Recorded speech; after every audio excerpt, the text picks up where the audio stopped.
प्रत्येकाचं लक्ष विशेषतः तुमच्याकडे आहे, कारण की गेल्या काही दिवसांपासून बच्चू कडू नेमकं कोणासोबत आहेत असं सवालही विचारलं जातं. आणि आम्ही आता 2 वर्ष झाले शिंदे साहेबांसोबत आहोत, आता पण त्यांच्यासोबत आहे.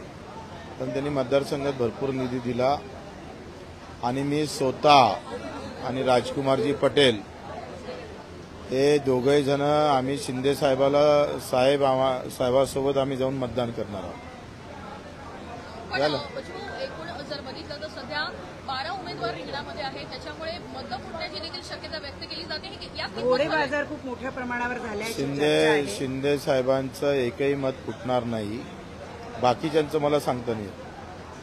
विरोधक तुम्हाला वाटतं विरोधकांची मतं फुटू शकतात, कारण की 2 वर्षापूर्वी अशीच काहीशी आता त्या प्रॅक्टिसमध्ये मी नाही आहे. मी माझी गॅरंटी घेतो. आमचं दोनही मत, राजकुमार आणि बच्चू कडूचं मत शिंदे साहेबांच्या उमेदवाराला जाणार.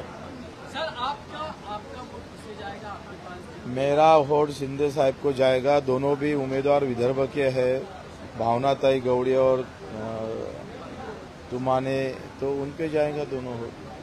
और मैं और शिंदे साहब खुद वोट डालने को साथ में जाएंगे. सर, अटकलें लगाई जा रही है कि वोट वोटिंग हो सकती है, जैसे पिछली बार हुई थी. वो मुझे पता नहीं, मैं इस ऐसे धंधे में गिरता नहीं.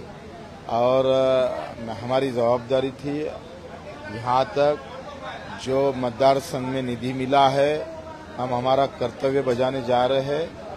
जिन्होंने हमारे मतदार संघ में ये सरकार के अंदर जितना निधि मिला इतना कभी मिला नहीं था, और ये हमारा कर्तव्य रहेगा कि हम शिंदे साहब को उस निधि के ऋण में अभी हम ये वोट देने जा रहे हैं.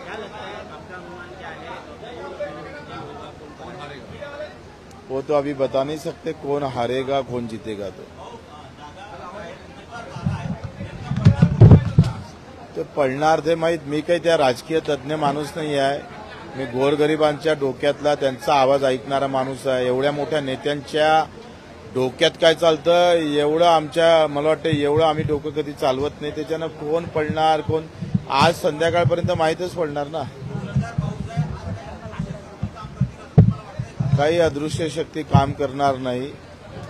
मला असं वाटतं का शिंदे साहेबांचे दोनही उमेदवार चांगल्या मतानं आणि पहिल्यांदा त्यांचा रिझल्ट लागेल.